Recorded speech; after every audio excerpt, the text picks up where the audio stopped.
الحمد لله الحمد لله نعبده ونستعينه ونستغفره ونؤمن به ونتوكل عليه ونعوذ بالله من شرور أنفسنا ومن سيئات أعمالنا من يهده الله فلا مضل له ومن يضلل فلا هادي له ونشهد أن لا إله إلا الله وحده لا شريك له ونشهد أن محمدا عبده ورسوله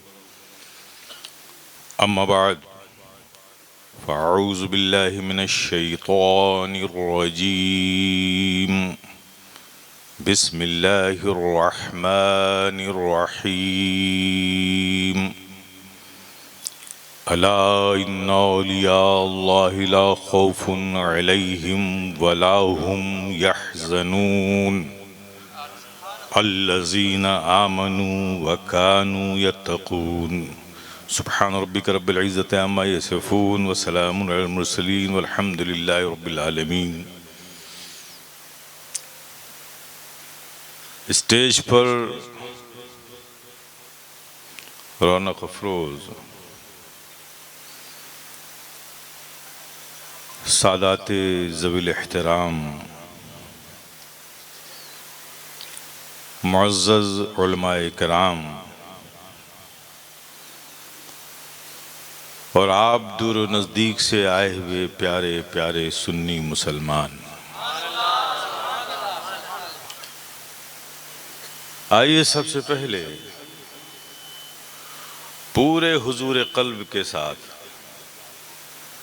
اپنے قلب کو عشق و محبت سے سرشار کر کے مدینے کی پربہار گلیوں کا تصور کر کے گنبد خضرا کے حسین تصورات میں کھو کر تاجدار مدینہ راحت قلب و سینہ صلی اللہ تعالی علیہ وسلم کے حضور محبت سے جی لگا کر پوری ایمانداری اور دیانتداری کے ساتھ درود پاک پڑھ رہے ہیں۔ اللہم صلی علی سیدنا و مولانا محمد وعلی آل سیدنا و مولانا محمد کما تحب و ترضى بأن تصلی علیہ صلاۃ و سلام علیک یا رسول اللہ۔ ایک بار اور ذرا محبت سے درود پاک پڑھ رہے ہیں۔ اللہم صلی علی سیدنا و مولانا محمد وعلى آل سيدنا ومولانا محمد كما تحب وترضى بأن تصلي عليه صلاة وسلام عليك يا رسول اللہ۔ ایک بار اور محبت سے نبی اور آل نبی پر صلی اللہ علی النبی امی وآلہ صلی اللہ علیہ وسلم صلاة وسلام عليك یا رسول اللہ، صلاة وسلام عليك یا حبیب اللہ، صلاة وسلام عليك یا نبی اللہ۔ ماشاءاللہ اس سرد رات میں جہاں ٹھنڈی ٹھنڈی ہوائیں چل رہی ہیں، اس کے باوجود بھی آپ سے جو آپ کے نبی کا رشتہ محبت ہے اور اس کی جو حرارت ہے وہ آپ کو اپنے گھروں سے کھینچ کر یہاں لے آئی۔ اللہ پاک آپ کا اور ہم سب کا یہاں آنا مبارک فرمائے اور اس محفل کی برکتیں نعمتیں ہمیں اور ہمارے آنے والی نسلوں کو عطا فرمائے۔ یہ بزم محبت ہے، یہاں سارے اہل محبت ہیں اور بات محبت ہی کی ہونی ہے۔ اور ویسے بھی میں اس میں مجھے کوئی ذرا سے بھی تکلف نہیں ہے اس اعتراف حق پر کہ میں کوئی پروفیشنل مقرر نہیں ہوں، میں ایک خانقاہی آدمی ہوں۔ اپنا تو بس ایک ہی کام ہے، یہی صبح ہے یہی شام ہے۔ وہ کیا ہے کہ سنا سنا کے تیرے عشق کے ترانے کو، سنا سنا کے تیرے عشق کے ترانے کو لگا رہا ہوں تیری راہ پہ زمانے کو، لگا رہا ہوں تیری راہ پہ زمانے کو۔ ہم سب اہل محبت ہیں بحمدہ تعالیٰ، یہ بزرگوں کا فیضان ہے۔ تو بات محبت کی ہے، تو محبت میں تھوڑا سا حرارت پیدا کرنے کے لیے اور کیفیت پیدا کرنے کے لیے یہ ہو ہی نہیں سکتا کہ نظم کا سہارا نہ لیا جائے۔ واہ ماشاءاللہ، سبحان اللہ۔ تو میں محبت سے بارگاہ رسالت مآب صلی اللہ تعالی علیہ وسلم میں منظوم خراج عقیدت نعت کی شکل میں پیش کرتا ہوں۔ ماشاءاللہ، میں محبت سے نوازش۔ پڑھ رہا ہوں، مجھے امید ہے کہ آپ سب اہل محبت سے سماعت فرمائیں گے۔ ایک بات میں عرض کر دوں کہ نعت کبھی پرانی نہیں ہوتی۔ نعت وہ لطیف نعمت ہے جو کبھی پرانی نہیں ہوتی، اس لیے کہ نعت اس ذات کی تعریف کا نام ہے جس کی کوئی بات پرانی نہیں ہوتی، تو اس کی تعریف میں لکھی گئی نعت کیسے پرانی ہو سکتی؟ تو میرے پیارے، بس نعت کا تو تقاضا یہ ہے کہ جب پڑھا جائے تو محبت سے پڑھا جائے، جب سنا جائے تو محبت سے سنا جائے۔ وہ اپنا اثر، اپنی کیفیت چھوڑ جاتا ہے۔ اہل محبت کی روح کی غذا ہے نعت پاک۔ تو میں آپ کی روحانیت میں تازگی اور بالدگی پیدا کرنے کے لیے اپنے خطاب کی شروعات نعت نبی صلی اللہ تعالیٰ علیہ وسلم سے کر رہا ہوں۔ میں محبت سے پڑھ رہا ہوں، آپ محبت سے سماعت فرمائیں۔ مجھ سے پہلے بہت اچھی نعت پڑھی، ماشاءاللہ اچھا پڑھتے ہیں۔ اللہ کرے زور بیاں اور ہو زیادہ، یہ اور ترقی کریں اور محبت سے جھوم کر پڑھیں، آپ جھوم کر سنیں۔ میں تو بس اپنی محبتوں کے اظہار کے لیے پڑھ رہا ہوں، بہت اچھا تو نہیں پڑھتا، جیسا پڑھتا ہوں بحال سن لیجئے۔ میں پڑھتا ہوں، آپ حضرات سماعت فرمائیں۔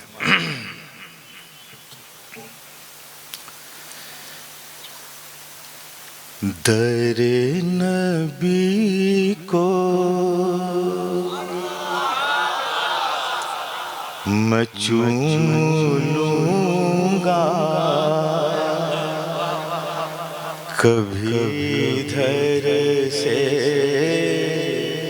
کبھی ادھر سے۔ در نبی کو میں چوم لوں گا، کبھی ادھر سے کبھی ادھر سے۔ بہے گا مجھ پہ کرم کا دریا، کبھی ادھر سے کبھی ادھر سے۔ در نبی کو میں چوم لوں گا، کبھی ادھر سے بھی ادھر سے۔ بہے گا مجھ پہ کرم کا دریا، کبھی ادھر سے کبھی ادھر سے۔ حضرات شعر سنیے۔ اہل محبت کی محبتوں کو تقویت دینے کے لیے جب محبت عشق میں بدلتا ہے اور عشق اپنے جنون پر پہنچتا ہے تو وہ عاشق کیا کہتا ہے؟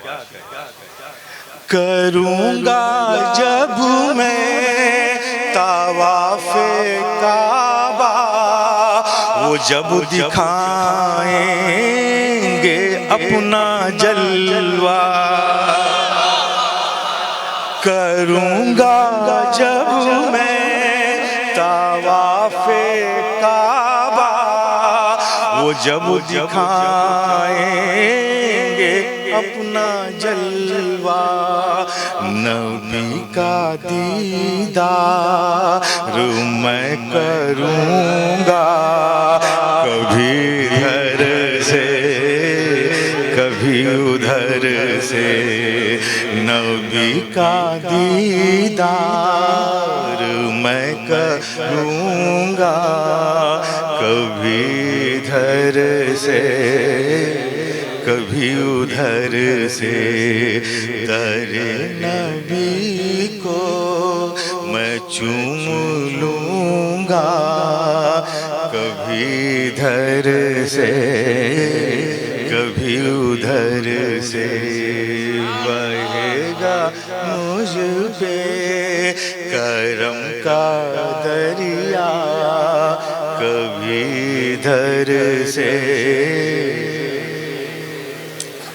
اور حضرات جو لوگ مدینہ منورہ کی حاضری سے مشرف ہوئے، حاضری کا شرف ملا اور وہاں گئے، وہ اچھی طرح سے سمجھ سکتے ہیں کہ جب آپ باب السلام سے آپ داخل ہوں گے مواج پاک کی طرف، سرکار کے روضہ پاک مواج پاک کی طرف زیارت کرنے کی غرض سے، تو آپ کے داہنے ہاتھ پر، یعنی آپ کا رخ جنت البقیع کی طرف ہوگا، تو آپ کے داہنے ہاتھ پر کعبہ ہوگا اور بائیں ہاتھ پہ مواج پاک ہوگا۔ اب آپ تصورات میں اس منظر کو بسائیے کہ آپ کے داہنے ہاتھ پر کعبہ ہے اور بائیں ہاتھ پہ سرکار کا روضہ ہے، مواج پاک ہے، اور آپ وہاں کھڑے ہیں۔ اور یہ شعر سنیے: رخ جنوبی رخ شمالی میں ہو کے دونوں طرف سوالی، رخ جنوبی رخ شمالی میں ہو کے دونوں طرف سوالی، میں ان سے دل کی مراد لوں گا، میں ان سے دل کی مراد لوں گا، کبھی ادھر سے کبھی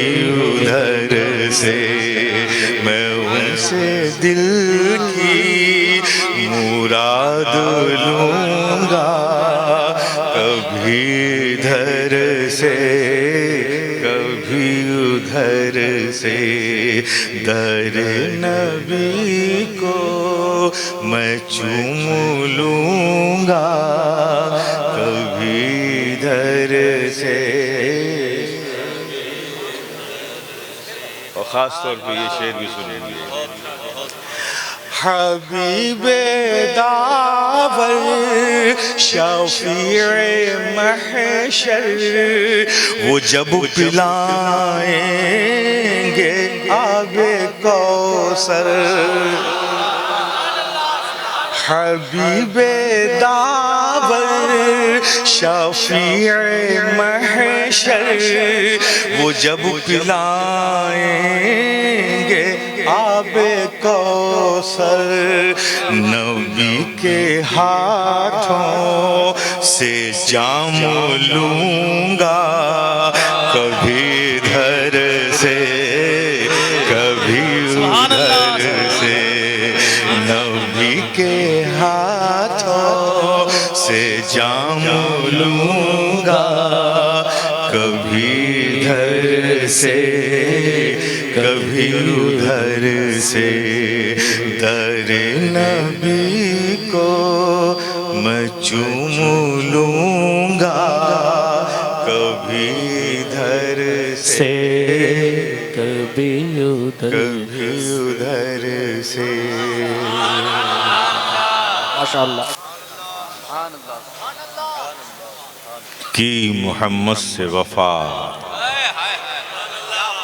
تو نے تو ہم تیرے ہیں، کی محمد سے وفا صلی اللہ تعالی علیہ وسلم، تو نے تو ہم تیرے ہیں، یہ جہاں چیز ہے کیا لوح و قلم تیرے،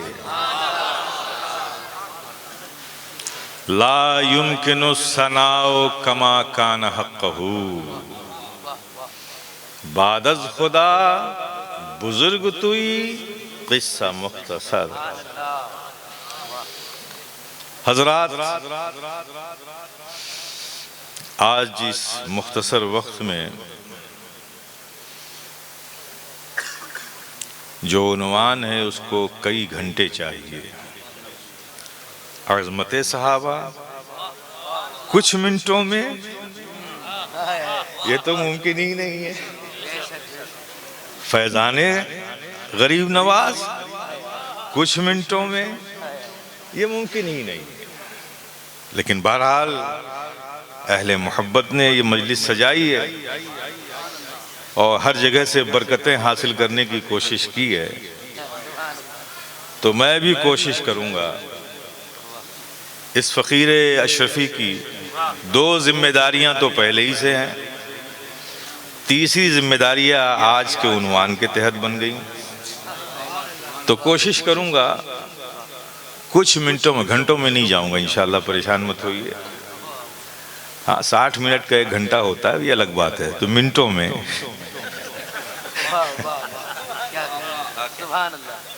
میں اپنی تینوں ذمہ داریوں کو پوری کرنے کی کوشش کروں گا. آپ بھی دعا کریں اللہ پاک ہمیں ایسی توفیق عطا فرمائے. ایک ذمہ داری میرے سر پر ہے جو شریعت نے مسلک کے حوالے سے دی. دوسری ذمہ داری جو خانقاہ کے حوالے سے بزرگوں نے ہمیں دی، اور تیسری ذمہ داری جو آپ نے آج ہمیں دی. کوشش کروں گا کہ میں اپنی گفتگو میں ان ساری چیزوں کو بس چومتا ہوا نکل جاؤں، سارے موضوعات کو. حضرت شیخ سعدی نے فرمایا تھا لا يمكن الثناء كما كان حقه. بعد از خدا بزرگ توئی قصہ مختصر. یہ عقیدت کی بولی نہیں ہے، یہ حقیقت کی بولی ہے. ممکن ہی نہیں ہے، لا يمكن، ممکن ہی نہیں ہے، مشکل نہیں کہا. جو کام مشکل ہوتا ہے جد و جہد سے اسے پا لیا جاتا ہے، لیکن جو چیز ممکن ہی نہ ہو لاکھ کوششیں کر لو وہ ہو نہیں سکتا. تو شیخ سعدی فرماتے ہیں آقا ممکن ہی نہیں ہے کہ کوئی آپ کی تعریف آپ کے حق کے مطابق جیسا آپ کا حق ہے ویسی کوئی تعریف کر سکے، یہ ممکن ہی نہیں ہے. بس آقا ہم تو یہ کہتے ہیں کہ زمین و آسمان میں خدا کے بعد اگر بزرگ و برتر ذات ہیں تو بس آپ کی ذات ہے. کیا فرمایا؟ ممکن ہی نہیں ہے. اور میں نے کیا کہا؟ یہ عقیدت کی بولی نہیں، حقیقت کی بولی. حضرات کسی کی تعریف اس کے حق کے مطابق جیسا اس کا حق ہے کرنے کے لیے ضروری ہے کہ اس کی حقیقت کو جانا جائے.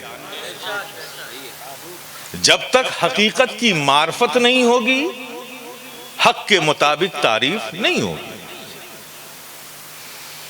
میں جانتا ہوں کہ یہ مولانا سرفراز صاحب ہیں، بہت ہی متحرک ہیں، بڑے فعال ہیں، عالم دین ہیں، باعمل ہیں، دین و سنیت کی اچھی خدمت کرتے ہیں، صاحب علم ہیں. یہ کچھ میں جانتا ہوں تو اس کے حساب سے میں ان کی تعریف کر رہا ہوں. لیکن جاننا ضروری ہے نا کہ یہ کیا ہے. جب تک جانوں گا نہیں تو بولوں گا کیا؟ تو پھر بولوں گا تو یہ بولوں گا کہ آپ بہت اچھے ہیں، آپ کا اخلاق بہت اچھا ہے، you are looking very smart, آپ بہت اچھے دکھتے ہیں، آپ کا اخلاق بہت اچھا. یہی سب ہے نا، ایک کامن تعریف ہو سکتی ہے. لیکن جب تک حقیقت نہ معلوم ہو تو کامن تعریف ہوگی، اور حقیقت معلوم ہوگی تو حقیقت کے مطابق تعریف ہوگی. تو کسی کی تعریف اس کا جو حق ہے وہ کرنے کے لیے ضروری ہے کہ اس کی حقیقت کو جانا جائے. اب نبی کی تعریف نبی کے حق کے مطابق کرنے کے لیے ضروری ہے کہ نبی کی حقیقت کو جانا جائے۔ کس نے جانا نبی کی حقیقت کو؟ کون جانے گا نبی کی حقیقت کو؟ کون جان سکے گا نبی کی حقیقت کو؟ خیال ہوا تھا، خیال آیا تھا کہ کوئی جانے نہ جانے اس روئے زمین پر نبی کی حقیقت کو، شاید وہ ضرور جانتے ہوں گے جو بچپن میں نبی کے ساتھ رہے، جو جوانی میں نبی کے ساتھ رہے، جو سفر میں نبی کے ساتھ رہے، جو ہجرت میں نبی کے ساتھ رہے، جو غار ثور میں نبی کے ساتھ رہے، اور آخری آرام گاہ میں بھی نبی کے ساتھ ہوں گے۔ یہ خیال ہوا تھا، یہ خیال ہوا تھا کہ کوئی جانے نہ جانے، لیکن وہ ضرور جانتے ہوں گے جو افضل البشر بعد الانبیاء بالتحقیق ہیں، سیدنا ابی بکر صدیق ہیں، جو یار غار مصطفیٰ ہیں، جو ہجرت میں نبی کے ساتھ رہے، جوانی میں نبی کے ساتھ رہے، بچپن میں نبی کے ساتھ رہے، سفر میں نبی کے ساتھ رہے، اور آخری آرام گاہ میں بھی نبی کے ساتھ ہوں گے۔ کوئی جانے نہ جانے یہ تو ضرور جانتے ہیں، لیکن جب ایسے صدیق اکبر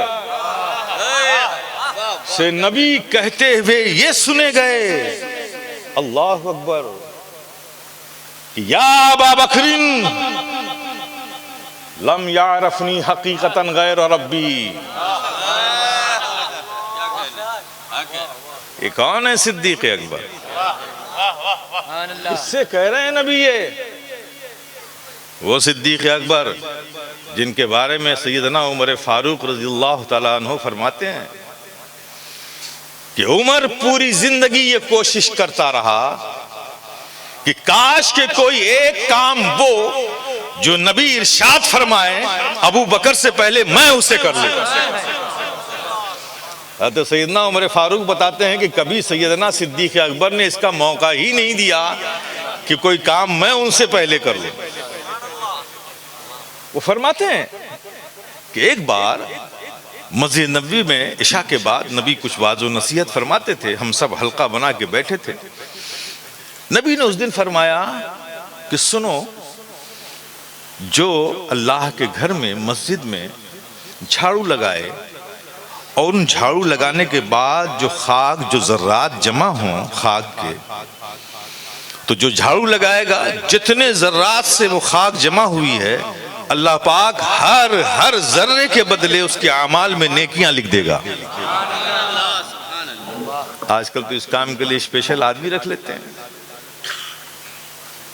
اور اپنے آپ کو نیکیوں سے محروم کر لیتے ہیں۔ ارے خدا کے گھر میں نبی فرماتے ہیں جھاڑو لگائے گا اور جتنی خاک کے ذرے جمع کرے گا نا، تو اس میں جتنے ذرے ہوں گے ہر ذرے کے بدلے اس کے اعمال میں نیکیاں لکھی جائے گی۔ عمر فاروق فرماتے ہیں کہ اس دن میں نے یہ ارادہ کر لیا کہ آج یہ کام تو میں ہی پہلے کروں گا، اور یہ پروگرام بنا کے حضرت سیدنا عمر فاروق گھر گئے اور کچھ ہی گھنٹے میں واپس آ گئے۔ عموماً یہ ہوتا تھا کہ تہجد کے وقت سب مسجد نبوی میں تشریف لاتے تھے، تہجد سے بہت پہلے گئے، 1 گھنٹے میں واپس آ گئے۔ ظاہر ہے رات ہو چکی تھی، چراغ معمول کر دیا گیا تھا، مسجد نبوی میں اندھیرا تھا، اس وقت روشنی تو معمول کر دی گئی تھی۔ حضرت عمر فاروق بڑے خوش تھے کہ آج اس کام کو میں کرنے پہلے پہنچ گیا۔ دروازہ کھولا، اندر گئے، کسی سے ٹکرائے، اندھیرا ہے، ٹکرائے، پوچھا آپ کون؟ جواب ملا آپ کون؟ آواز سے دونوں نے ایک دوسرے کو پہچان لیا۔ حضرت عمر فاروق نے پوچھا ارے آپ کب آ گئے گھر سے؟ تو سیدنا صدیق اکبر نے فرمایا میں گھر گیا ہی کب تھا جو واپس آتا، میں تو یہیں رک گیا تھا تاکہ نبی کے اس فرمان پر عمل کر سکوں، میں گھر گیا ہی نہیں، یہیں رک گیا۔ ایسے صدیق اکبر، اللہ اکبر، کیا سمجھ سکے گا کوئی ان کے مقام کو؟ وہ صدیق اکبر نبی جب عشاء کے بعد اپنے حجرے پاک کی طرف جاتے تھے، سب لوگ گھر چلے جاتے تھے، سیدنا صدیق اکبر ساتھ ساتھ جاتے تھے، اور جب نبی اپنے حجرے میں داخل ہو جاتے تھے تو سیدنا صدیق اکبر نبی کی چوکھٹ پہ سر رکھ کر وہیں سو جاتے تھے۔ پوری رات کبھی اپنے رخسار کو اس طرف کر کے، کبھی رخسار کو اس طرف کر کے پوری رات نبی کی چوکھٹ پہ گزار دیتے تھے، اور جیسے ہی آہٹ محسوس کرتے تھے اٹھ کر کھڑے ہو جاتے تھے، سرکار باہر تشریف لاتے تھے، پھر سرکار کے ساتھ مسجد نبی تشریف لے آتے تھے۔ سارے صحابہ گھر چلے جاتے تھے، صدیق اکبر نبی کی چوکھٹ پر ہی لیٹ جاتے تھے۔ اب صدیق اکبر سے پوچھو کہ سارے لوگ تو چلے جاتے تھے، آپ نبی کی چوکھٹ پر کیوں سو جاتے تھے؟ تو آج بھی مقام عشق سے آواز دو گے تو مقام عشق سے یہ جواب ملے گا۔ صدیق اکبر جواب دیتے ہوئے نظر آئیں گے، سن، میں اس لیے گھر نہیں جاتا تھا تاکہ ابو بکر کی یہ عشق کو گوارا ہی نہیں تھا کہ نبی جب گھر کے اندر جائیں تو نبی کو آخری دیکھنے والا ابو بکر کے سوا کوئی اور ہو، نبی جب گھر سے باہر آئیں تو نبی کو ابو بکر سے پہلے دیکھنے والا کوئی اور۔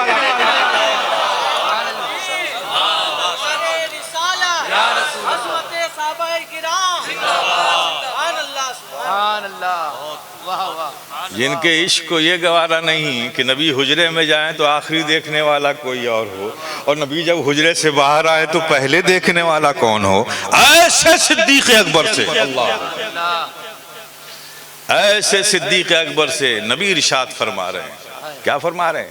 یا ابا بکر لم یعرفنی حقیقتا غیر ربی، اے ابو بکر میری حقیقت کو میرے رب کے سوا کسی نے نہیں جانا، میرے رب کے سوا کسی نے نہیں جانا۔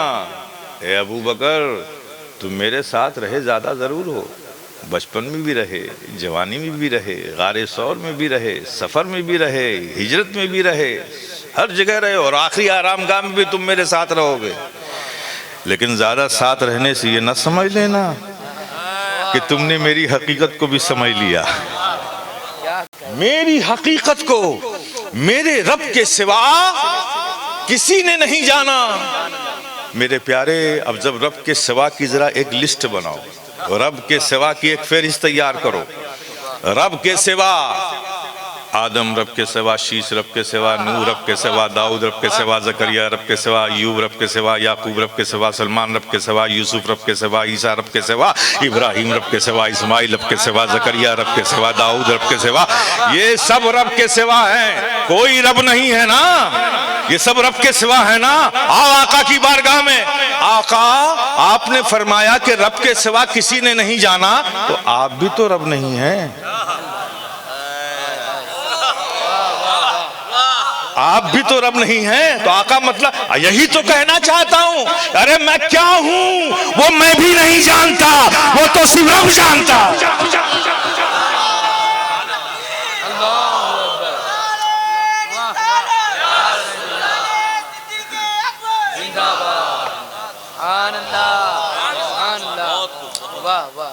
بس میاں یہیں سے ٹرن لو۔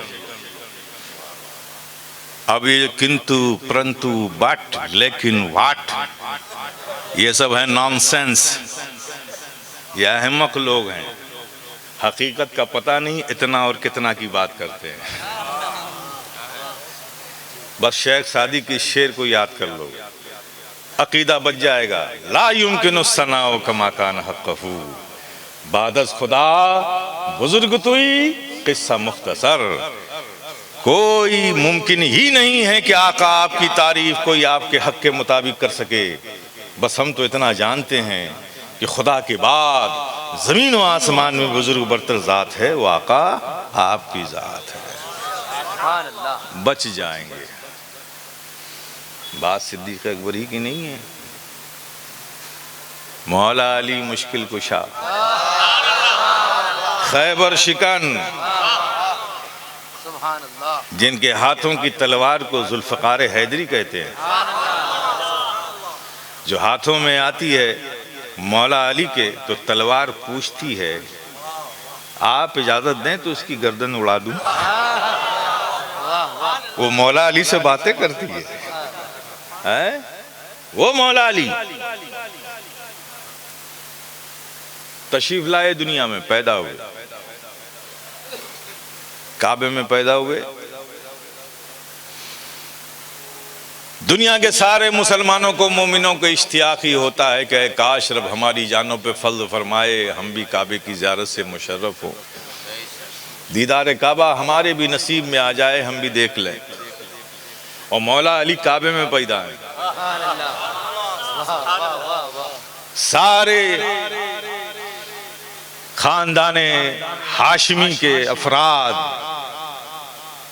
جا رہے ہیں, بنو ہاشم کے سارے خاندان کے لوگ سب جا رہے ہیں. گود میں اٹھایا, بچے کو دیکھا, ارے بچہ تو آنکھ کھولتا ہی نہیں. ایک خبر پھیل گئی کہ ابو طالب کے گھر جو بچہ پیدا ہوا وہ آنکھوں سے معذور ہے, دکھتا نہیں ہے, نابینا ہے. ایک خبر پھیل گئی. سب آ رہے ہیں, خاندان کے سب لوگ بڑے چھوٹے محبت سے گود میں اٹھا رہے ہیں. علی آنکھ بند کیے ہوئے. خبر مشہور ہو گئی کہ خوشی تو ہے کہ بچہ پیدا ہوا, لیکن دکھ یہ ہے کہ آنکھوں سے معذور ہے, دکھتا نہیں ہے. یہ پورے مکے میں خبر پھیل گئی. اب سب سے بعد میں ہمارے آقا پہنچے. آقا پہنچے تو آپ نے بھی اس رسم کے مطابق آپ نے بھی علی کو اپنی گود میں لیا. جیسے ہی علی کو مولا علی کو گود میں لیا, پٹ سے آنکھیں کھول دی. اے مولا علی, آپ کو کیسے معلوم ہوا کہ یہ گود کسی اور کی نہیں ہے؟ جس کعبے میں پیدا ہوا ہوں اس جانے کعبہ کی یہ گود ہے. علی کعبے میں پیدا ہوئے, لوگ کعبے کی زیارت کے لیے تڑپتے ہیں, آپ نے آنکھیں بند کر رکھی. ہم نے تو سمجھا تھا کہ آنکھوں کی روشنی نہیں ہے, لیکن جب نبی کی گود میں آئے تو آنکھیں کھول دی. تو یہ بھی تو بتا دیجئے کہ پھر آنکھیں پہلے کیوں نہیں کھولی؟ کعبے کو دیکھا کیوں نہیں جب آپ دیکھ سکتے تھے؟ آپ نے بند رکھی آنکھیں, جب نبی آئے تو آنکھیں کھول دی, نبی کی زیارت کی. تو علی کے عشق نے کہا کہ سنو, علی نے اس لیے آنکھیں نہیں کھولی کہ کعبہ پھر دیکھیں گے, پہلے جانے کعبہ کو دیکھ لیں.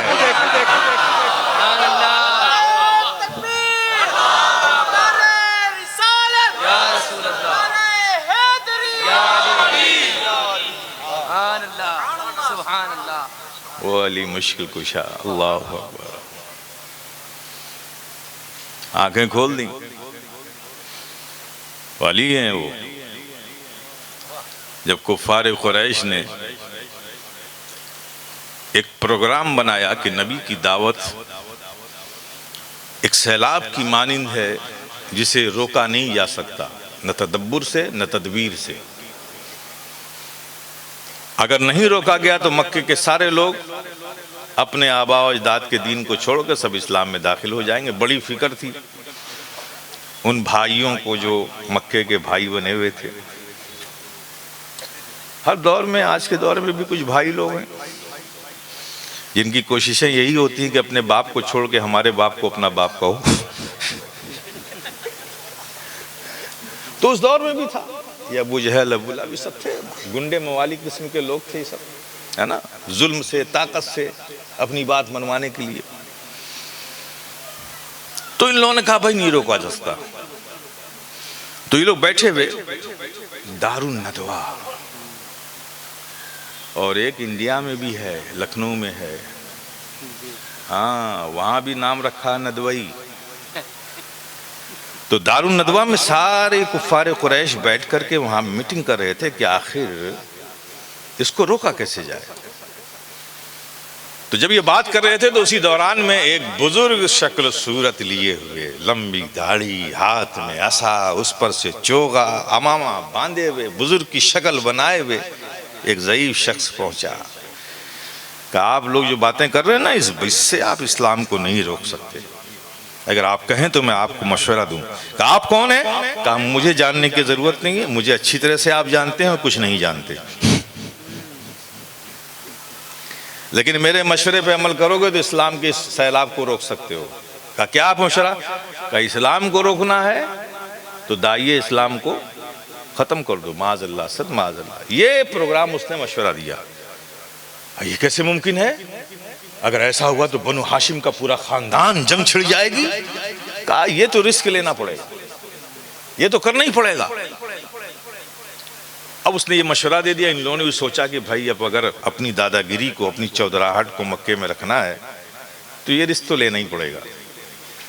تو انہوں نے اعلان کیا کہ ہر قبیلے سے 10 نوجوان بہادر ہے نا، جو جسمانیت کے اعتبار سے، جسامت کے اعتبار سے جن کی کانٹھی اچھی ہو، ذرا مضبوط ہو، حوصلے مند ہو، ان کو بلایا جائے اور ان کو لالچ دی جائے کہ اتنی اشرفیاں سونے کے سکے ملیں گے اور اتنی اونٹ، لال اونٹ تم کو دیے جائیں گے، اور لالچ بھی دیا جائے. ان کو یہ ذمہ داری دی جائے اور ہر قبیلے سے لیا جائے تاکہ آپس میں قبیلوں میں جنگ نہ ہو. اب وہ طے ہو گیا، افراد چن لیے گئے، دن متعین ہو گیا. اب اتفاق یہ کہ اس دن، جس دن ان لوگوں نے یہ پروگرام بنایا، اس دن جس گھر میں نبی تھے، اس دن اس گھر میں صرف نبی تھے اور علی تھے. گھر کا محاصرہ کر لیا، چاروں طرف سے گھیر لیا، اور یہ انتظار کرنے لگے کہ تھوڑا رات اور گہری ہو جائے، لوگ مکے کے سو جائیں، تب ہم جا کر کے اپنے ٹارگٹ کو اچیو کریں گے، ہدف کو گول کریں گے، اپنا کام کریں گے. سب بیٹھ گئے. یہ واقعہ مشہور ہے. جب دشمنوں کے اس پروگرام کو، ان کی نیتوں کو اللہ عالم الغیب تو سب جانتا ہے. جبریل کو حکم دیا، جبریل یہاں ہو. یہ بیوقوف لوگ میرے محبوب کو اذیت دینا چاہتے ہیں. یہ پتہ نہیں کہ کس کا محبوب ہے. یہ جاؤ میرے محبوب سے کہو یہ فوراً اٹھیں اور ہجرت کریں. جبریل میں آئے، اللہ کی پیارے حبیب آقا آئیے، آپ کو ہجرت کرنا ہے، رب نے فرمایا ہجرت کرنی ہے. نبی آئے، علی کو جگایا، علی اٹھو. یا رسول اللہ کیا بات ہے؟ کہا مجھے ابھی فوراً ہجرت کرنی ہے، لیکن تم میرے ساتھ نہیں آ رہے، تمہیں یہاں رکنا پڑے گا. یا رسول اللہ وہ؟ کہا میرے پاس چند لوگوں کی امانتیں ہیں، میں تو ابھی جا رہا ہوں، صبح جب ہوگی تو ان امانتوں کو جن کی ہے میں بتا دیتا ہوں، ان تک پہنچا دینا. پھر علی تم بھی آ جانا، اور میں جا رہا ہوں، تم میرے بستر پہ لیٹ جاؤ. علی سو گئے. اب صبح ہوئی، اسی بیچ میں ان کو جھپکیاں آ گئی. سمجھ گئے نا آپ؟ نبی نے پھر وہ واقعہ مشہور ہے، کنکڑی اٹھائی، ان کی طرف پھینکا. ان کے بصیرت تو پہلے ہی سے نہیں تھی، کنکڑی پھینکی تو بصارت بھی چلی گئی. وما رمیت اذ رمیت ولکن اللہ رمی. واقعہ مشہور ہے. اب نبی نے ہجرت فرما لیا، علی بستر پر سو گئے. صبح جب کفار قریش گھر میں داخل ہوئے تو قتل کا ارادہ تھا کہ یہ نبی ہی سوئے ہوئے ہیں، لیکن کچھ کو خیال آیا کہ چادر ہٹا کے دیکھ تو لو. چادر ہٹائی تو دیکھا کہ نبی نہیں علی ہیں، نبی نہیں علی ہیں. سب مایوس ہو گئے کہ ہمیں انعام تو نبی کے قتل پر تھا، علی کے تھوڑی. واپس آ گئے. یہ واقعہ مشہور ہے. کسی نے علی سے پوچھا، اے علی، ہجرت کی اس رات میں جب نبی نے اپنے بستر پہ لٹایا تھا تو کیا آپ کو نیند آ گئی تھی؟ نیند آئی تھی؟ تو علی فرماتے ہیں خدا کی قسم جس کے قبضے قدرت میں علی کی جان ہے، علی اس دن علی کو جتنی گہری نیند آئی، پوری زندگی علی اتنی گہری نیند نہیں سویا.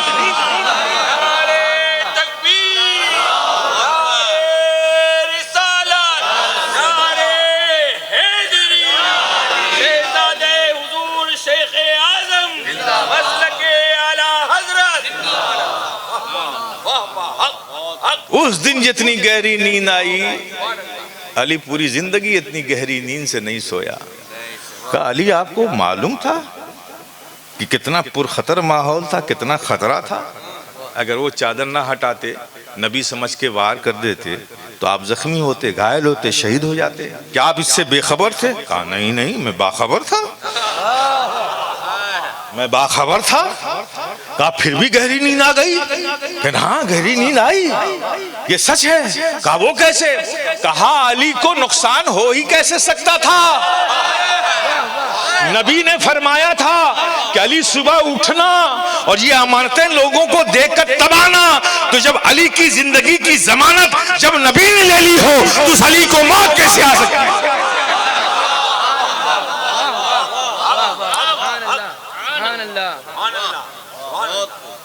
ایسے مولا علی مشکل کشا سے نبی فرماتے ہیں، اے علی تم نے محمد الرسول اللہ کو کبھی دیکھا ہے؟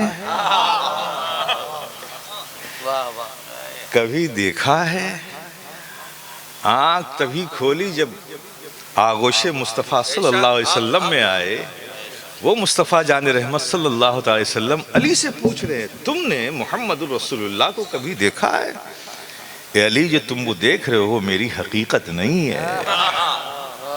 لا يمكن الثناء كما كان حقه، بعد از خدا بزرگ توئی۔ اب یہ ایک ایسا ٹاپک ہے، بولتا جاؤں تو اسی پہ گھنٹوں گزر جائیں گے۔ بڑا مشکل تو یہ ہے کہ ایک ہی گھنٹے میں ساری باتیں کرنی ہیں۔ تو یہ تو ایک بات ہو گئی آپ کی عقیدے کی، اپنی عقیدے کی حفاظت کے لیے شارٹ کٹ یہی ہے کہ بس اللہ کے بعد، اس رب العالمین کے بعد زمین و آسمان میں جو بزرگ برتر ذات ہے وہ رحمت للعالمین کی ہے۔ میں نے جس آیت کریمہ کی تلاوت کا شرف حاصل کیا،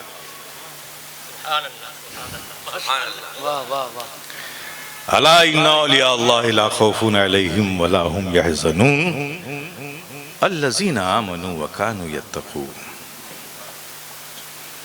Be conscious, be alert، ہوشیار، خبردار، یہ میرے دوست ہیں۔ These are my friends، یہ میرے دوست ہیں۔ وَلَا خَوْفٌ عَلَيْهِمْ وَلَا هُمْ يَحْزَنُونَ، انہیں کوئی خوف نہیں اور کوئی غم نہیں۔ اللہ تبارک و تعالیٰ اس آیت کریمہ میں اپنے دوستوں کا تعارف کرا رہا ہے، اور تعارف کرنے سے پہلے آپ کو ہوشیار کر، ہوشیار، بی کانشیس۔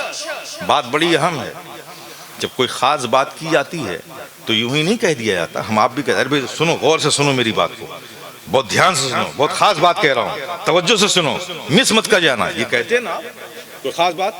یہی تیور یہاں ہے، اللہ ہوشیار، خبردار، بات بڑی اہم ہے۔ مولا بات کیا ہے؟ یہ میرے دوست ہیں، یہ میرے دوست ہیں۔ وَلَا خَوْفٌ عَلَيْهِمْ وَلَا هُمْ يَحْزَنُونَ، نہ انہیں کوئی خوف ہے نہ انہیں کوئی ڈر ہے۔ یہ بات سمجھ میں آ گئی؟ ولیوں کو خوف اور ڈر نہیں ہے۔ میر میرا، پیر پیران، محبوب سبحانی، غوث سمدانی، شہباز لامکانی، حضرت شیخ عبد القادر جیلانی کو ہم نے کعبے کے اندر مطاف کی زمین پر اپنے سر کو رکھ کر خشیت بھرے دل کے ساتھ تڑپ تڑپ کر روتے دیکھا ہے۔ یہ تڑپ تڑپ کر رونا خوف کی نشانی ہے۔ یہ اللہ کے دوست نہیں ہے؟ دوست تو ہے نا، لیکن روتے تو دیکھا ہم نے، خوف الہی سے روتے تو دیکھا، اور اب فرما رہا ہے انہیں کوئی خوف نہیں، انہیں کوئی غم نہیں۔ اور پھر وہی رب ہمارا ہم سے کہہ رہا ہے، وہی کہہ رہا ہے قرآن میں، موسیٰ ڈرے، ایوب روئے۔ ڈرنا نبیوں میں پایا جا رہا ہے، خود رب اعلان فرما رہا ہے، اور رونا غم کی نشانی ہے۔ تو نبیوں میں غم بھی، نبیوں میں خوف بھی، اور ولیوں میں خوف نہیں غم نہیں، تو نبوت افضل ہے کہ ولایت؟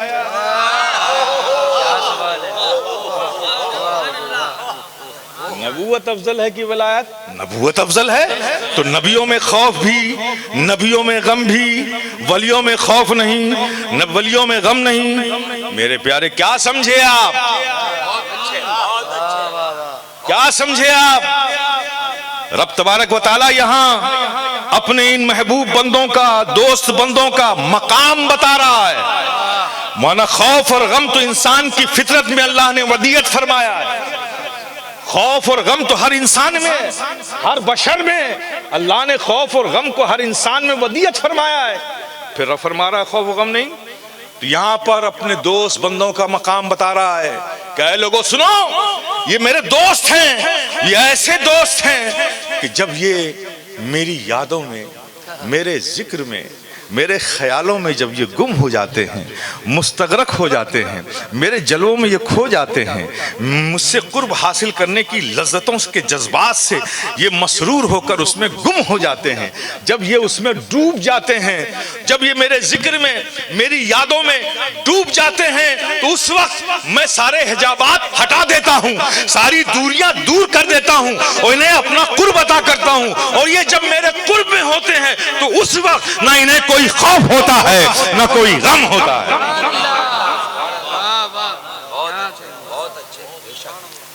یہ ہوتے ہیں اولیاء کرام۔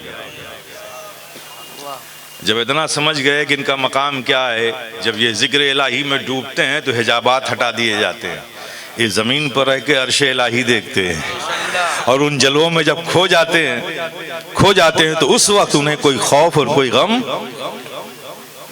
نہیں ہوتا ہے۔ یہ ہوتے ہیں اللہ کے دوست۔ کیا ہوتے ہیں؟ اللہ کے دوست۔ آج تو عجیب ٹرینڈ چلا ہوا ہے، اشتہار میں ولی بنائے جا رہے ہیں، نعروں میں ولی بنائے جا رہے ہیں۔ ہر مرید کی خواہش ہے کہ میرا پیر کم سے کم ولی ہو۔ ارے کیا سمجھ رکھا ہے ولایت کو آپ نے؟ اللہ کا دوست، کمال کرتے ہیں آپ۔ میرا دوست، آپ سڑک پہ نکلیں گے ہاتھ پکڑ لیں گے کہ یہ محمود میاں کا دوست ہے۔ ارے میرا دوست میں بناؤں گا کہ آپ بنائیں گے؟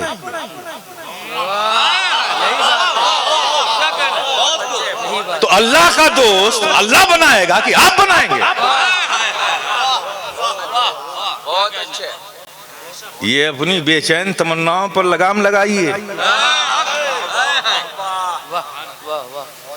ولایت بڑے اعلیٰ مقام کی چیز ہے، بعد نبوت ولایت ہے۔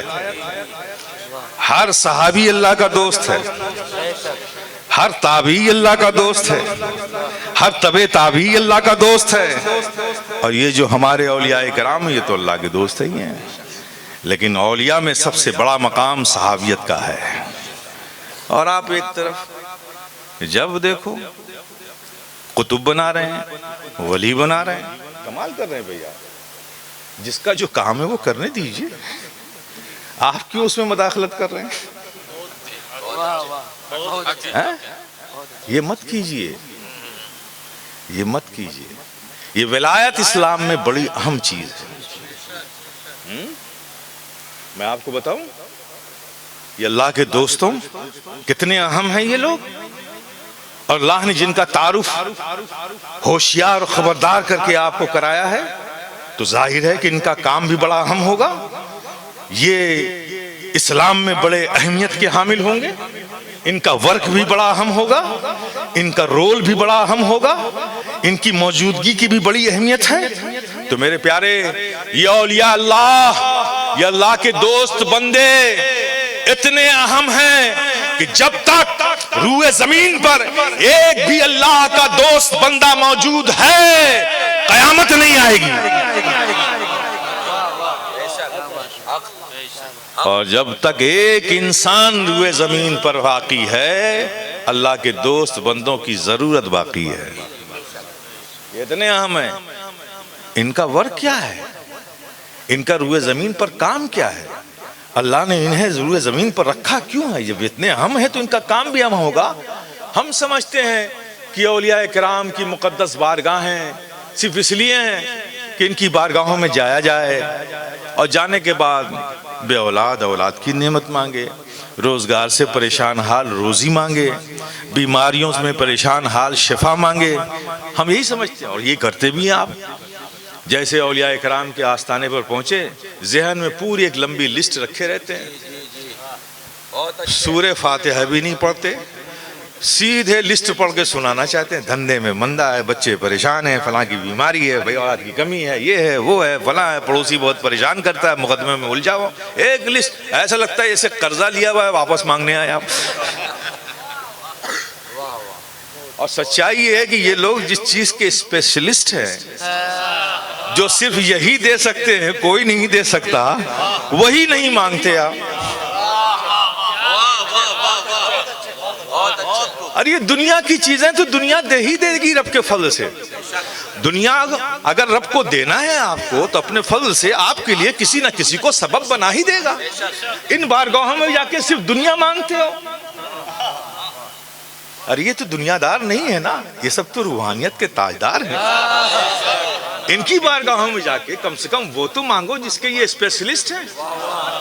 ان سے مانگو، روحانیت میں بالادگی مانگو، پاکیزگی مانگو، اخلاق میں وسعت مانگو، کردار میں حسن مانگو، محبت کی خیرات مانگو، ایمان پر خاتمے کی دعا مانگو، دنیا میں سلامتی کی دعا مانگو، آپس میں محبتیں مانگو. یہ مانگو، یہ محبت کا سرمایہ دنیا کے کسی شو روم میں نہیں ملتا میرے پیارے. یہ محبت کا سرمایہ تو ان روحانیت کی تاجدار کی بارگاہوں میں ملتا ہے. لیکن ہم وہاں بھی دنیا لے کے پہنچ جاتے ہیں اور ہم سمجھتے ہیں کہ بس یہ اسی کام کے لیے. حالانکہ سچ ہے، ٹھیک ہے آپ مانگتے ہو. اب یہ سب جتنے بھی اللہ کے دوست بندے ہیں بڑے دیالو ہیں، بڑے رحم دل ہیں، بڑے دیاوان ہیں. ہم جاتے ہیں ان کی بارگاہوں میں، روتے ہیں، گڑ گڑاتے ہیں. وہ اپنی تربت پاک سے ہمیں روتا بلکتا گڑ گڑاتا دیکھتے ہیں. رحم دل ہیں، ہماری حالت پہ ان کو رحم آ جاتا ہے. وہ بھی اپنی تربت پاک میں رب کے حضور ہاتھ اٹھا دیتے ہیں. اللہ پاک ان کی دعاؤں کو سن لیتا ہے، ہمارا کام ہو جاتا ہے. لیکن میرے پیارے صرف یہ اس کام کے لیے نہیں ہے. یہ جو آپ کو نعمتیں ملتی ہیں نا بارگاہوں سے، یہ ان کا ایڈیشنل ورک ہے، جزوی کام ہے، مین ورک ان کا نہیں ہے. یہ اولیاء کرام کو روئے زمین پر اللہ نے صرف اس کام کے لیے نہیں رکھا ہے. یہ ان کا ایک ایڈیشنل ورک ہے، جزوی کام ہے. ان کا مین ورک کیا ہے؟ ان کا مین رول کیا ہے؟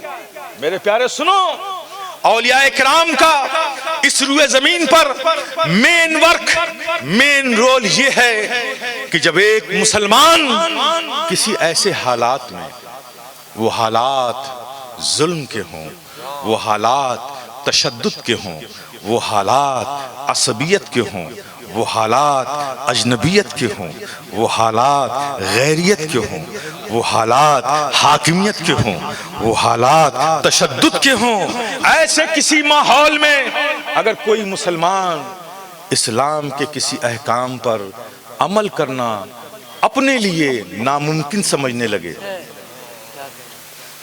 تو بس اولیاء کرام کا کام وہیں سے شروع ہو جاتا ہے.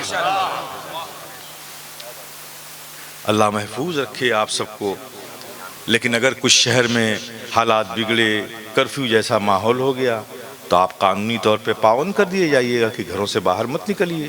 تو ظاہر ہے کہ ایک مسلمان کے لیے اب مسجد میں جا کے فرض ادا کرنا، کرفیو لگا ہوا ہے، ممکن نہیں ہے نا. ایسے حالات میں ممکن نہیں ہے نا. تو اسلام کے ایک احکام پر عمل کرنا، جب کسی مسلمان کو عمل کرنا اپنے لیے ناممکن لگنے لگے تو بس اولیاء کرام کا رول، اولیاء کرام کا ورک وہیں سے شروع ہوتا ہے. وہ اس مقام پر پہنچ کر اور عمل کر کے، اسلام کے احکام پہ عمل کر کے دنیا کو یہ پیغام دیتے ہیں، ارے سنو یہ اسلام ہے، اسلام اس پہ عمل کرنا ہر زمانے میں ممکن ہے، ہر حال میں ممکن ہے، ہر ماحول میں ممکن ہے. ماحول چاہے اجنبیت کا ہو، ماحول چاہے عصبیت کا ہو، ماحول چاہے تشدد کا ہو، ماحول ماحول چاہے ظلم کا ہو، ماحول چاہے غیریت کا ہو، ماحول چاہے آمریت کا ہو، ماحول چاہے حاکمیت کا ہو، ماحول کیسا بھی ہو، یہ اسلام ہے، اس کے احکام پہ عمل کرنا ہر حال میں ممکن ہے۔ ارے یہ اسلام ہے، اس پہ عمل کرنا سعودیہ میں بھی ممکن ہے، اس پہ عمل کرنا بحرین میں بھی مشکل ہے، اس پہ عمل کرنا کویت میں اگر ممکن ہے، اس پہ عمل کرنا عراق میں اگر ممکن ہے، اس پہ عمل کرنا لبنان میں اگر ممکن ہے، اس پہ عمل کرنا اگر کویت میں ممکن ہے تو اس پہ عمل کرنا ہندوستان میں بھی ممکن ہے، اس پہ عمل کرنا اگر جاپان میں ممکن ہے تو اس پہ عمل کرنا اس ویراول کی سرزمین پر ممکن ہے، اور متھرا میں بھی ممکن ہے، کاشی میں بھی ممکن ہے۔ یہ اسلام ہے پیارے اسلام، اس پہ عمل کرنا ہر زمانے میں ممکن ہے، ہر حال میں ممکن ہے۔ یہ اسلام ہے، یہ کوئی اور مذہب تو نہیں کہ جو کشرا متھرا کاشی میں تو ممکن ہو لیکن سوئٹزرلینڈ میں ممکن نہ ہو۔ یہ اسلام ہے، اس پہ عمل کرنا سوئٹزرلینڈ کی برپوش پہاڑیوں پہ بھی ممکن ہے، جاپان کے ٹوکیو میں بھی ممکن ہے، رشیا کے ماسکو میں بھی ممکن ہے، انگلینڈ کے لندن میں بھی ممکن ہے، فرانس کے پیرس میں بھی ممکن ہے، چائنا کے شہر بیجنگ میں بھی ممکن ہے۔ یہ اسلام ہے، اس پہ عمل کرنا ہر زمانے میں ممکن ہے، ہر دور میں۔ سبحان اللہ، یہ بزرگوں کا کام ہے۔ اب آ جاؤ، میں اس کی جھلک تمہیں دکھاتا ہوں۔ سبحان اللہ، سبحان اللہ۔ غیر منقسم بھارت کے راجا میرے خواجہ، اوبھاجت بھارت کے راجا میرے خواجہ۔ ہمارے بھارت کی تقسیم ہوئی ہے، خواجہ کا بھارت تھوڑی بٹا ہے۔ بہت اچھے۔ یہ لکیریں تو ہم نے کھینچ لی کہ یہ پاکستان ہے، یہ بھارت ہے، یہ بنگلہ دیش ہے، یہ بھوٹان ہے، یہ سکم ہے، یہ افغانستان ہے، یہ شری لنکا ہے، بھارت بٹ گیا۔ یہ لکیریں ہم نے کھینچی، لیکن خواجہ کا پیار نہیں بٹا، خواجہ کی محبت نہیں بٹی۔ پاکستان کے بھی راجہ خواجہ ہیں، بنگلہ دیش کے راجہ بھی خواجہ ہیں، افغانستان کے راجہ بھی خواجہ ہیں، شری لنکا کے راجہ، چونکہ ہمارے خواجہ اوبھاجت بھارت کے راجہ ہیں۔ کوئی بانٹنا چاہے تو بانٹ بھی نہیں سکتا، نہیں بانٹ سکتا۔ کرتے رہو کوشش، خواجہ کی محبت کیا نکالو گے؟ اب یہ خواجہ یہاں کے تھے، بولو نا میرے پیارے، یہاں کے تھے، باہر سے آئے نا، سنجر سے آئے، ہے نا، یہ تو معلوم ہے آپ کو۔ اچھا آئے تو کیا لے کر آئے؟ آرمی لے کے آئے تھے، آرمڈ ڈیویژن توپ خانہ لے کر آئے تھے، پیٹریاٹ اسکٹ میزائل لے کر آئے تھے۔ کیا لے کر آئے تھے؟ Super sonic missile, make 4 make 8 speed کی میزائلیں لے کر آئے تھے۔ کیا لے کر آئے تھے؟ کیا لے کر آئے تھے؟ کیا لے کر آئے تھے؟ بوریائے رشد و ہدایت لے کر آئے تھے، تنہا آئے تھے۔ کمال کی بات ہے، انتخاب بھی فرمایا تو کیا فرمایا؟ ایسے ملک میں ایسی زمین پر آئے جہاں کے راجہ سے خود وہاں کی جنتا بڑی پیڑت تھی، ایسے کرور راجہ کے شاشن میں آئے کیا لے کر آئے؟ کچھ نہیں، تنہا آئے۔ میرے پیارے دیکھو، اب ذرا مجھے بتاؤ، کوئی جاننے والا تھا خواجہ کا؟ کچھ سمجھنے والا بھی تھا خواجہ کو؟ کوئی پانی بھی پوچھنے والا تھا؟ کوئی رشتہ دار تھا کہ یہاں پہ؟ کوئی نہیں، سب اجنبی، اور ایسے ظالم بادشاہ کی زمین پر آئے۔ ویش الگ، بھوشا الگ، زبان الگ، بھاشا الگ، سب الگ، اور آئے ایک میدان دیکھا آپ نے، بوریائے رشد و ہدایت بچھایا، اسی پر بیٹھ گئے۔ صبح ہوئی، اونٹ کی ایک ریوڑ اس میدان میں آئی، اور ایک چرواہا جو اونٹ کو چراتا تھا اس نے اونٹوں کو بٹھایا۔ دیکھا کہ میدان کے کنارے پر کوئی بیٹھا ہوا ہے، قریب گیا، اوپر سے نیچے تک دیکھتا رہا کہ یہ ہم میں سے تو نہیں ہے،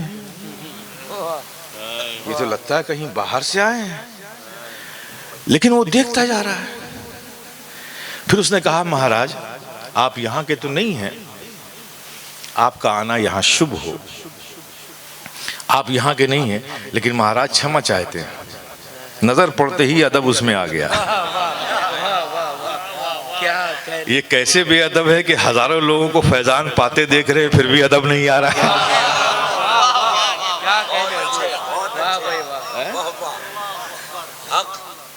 کہا کہ آپ یہاں کے تو نہیں ہیں لیکن چھما چاہتے ہیں, یہ راجا کے اونٹ کے بیٹھنے کی جگہ ہے, آپ کو تھوڑا کشٹ ہوگا, آپ تھوڑا اور دور چلے جائیں, وہاں آپ بیٹھ جائیں. اچھا اونٹ بیٹھتا ہے یہاں پہ, کس اونٹ کو بٹھاؤ گے؟ مہاراج وہ جو اونٹ کھڑا ہے اس کی جگہ. اچھا اونٹ کی عادت ہوتی ہے جہاں جا کے بیٹھتے وہیں بیٹھتے. اچھا اس کے بیٹھنے کی جگہ, آ بھائی اپنی جگہ پہ بیٹھ گیا, یوں اشارہ کیا, یوں اونٹ چلتا ہوا آیا بیٹھ گیا. شام ہوئی, پھر وہ چرواہا آیا, سارے اونٹوں کو اٹھایا. اب وہ اونٹ جس کو یوں بلایا تھا بیٹھ گیا, وہ اٹھ ہی نہیں رہا ہے. ڈنڈے مارے نہیں اٹھا, گالیاں بکی نہیں اٹھا, ٹھوکر ماری نہیں اٹھا. پریشان ہو گیا کہ آج محل میں جاؤں گا, اونٹ کی کاؤنٹنگ ہوگی, گنتی ہوگی, ایک اونٹ کم ہوگا تو بادشاہ تو سیدھے سر اڑا دے گا. تو جاتے ہی ساتھ مہاراج سے کہا مہاراج پتہ نہیں کیا بات ہے کہ سارے اونٹ کو اٹھایا, اٹھ گیا, ایک اونٹ آج اٹھتا ہی نہیں, بہت کوشش کی, وہ میدانی میں بیٹھا ہوا. راجا نے پوچھا کون بٹھاتا تھا روز؟ کہا مہاراج میں ہی بٹھاتا تھا. کون اٹھاتا تھا؟ میں اٹھاتا تھا. لیکن مہاراج سنیے سنیے, وہ جو اونٹ نہیں اٹھ رہا ہے نا, میں نے آج اسے نہیں بٹھایا, میں نے نہیں اٹھایا. میں نے عالم خیال میں اس اونٹ سے پوچھا لات کھائی اٹھا کیوں نہیں؟ روز تو اٹھتا تھا. ڈنڈے کھائے روز تو اٹھتا تھا, اٹھا کیوں نہیں؟ ٹھوکریں کھائی روز اٹھتا تھا, اٹھا کیوں نہیں؟ کہا سن تجھے سمجھ میں نہیں آتا, روز وہ بٹھاتا تھا, روز وہ اٹھاتا تھا, بیٹھتا تھا, اٹھ جاتا تھا. تجھے پتا نہیں ہے کہ آج کس نے بٹھایا ہے؟ آج خواجہ نے بٹھایا ہے. تو دوسرے کا حکم مان کے اٹھوں کیوں؟ اب اٹھائیں گے تو خواجہ ہی اٹھائیں گے. تو اے بھارت کے سنی مسلمانوں, تم خود نہیں بنے ہو, تمہیں بنایا ہے خواجہ نے, بھارت کی دھرتی پر بٹھایا ہے خواجہ نے.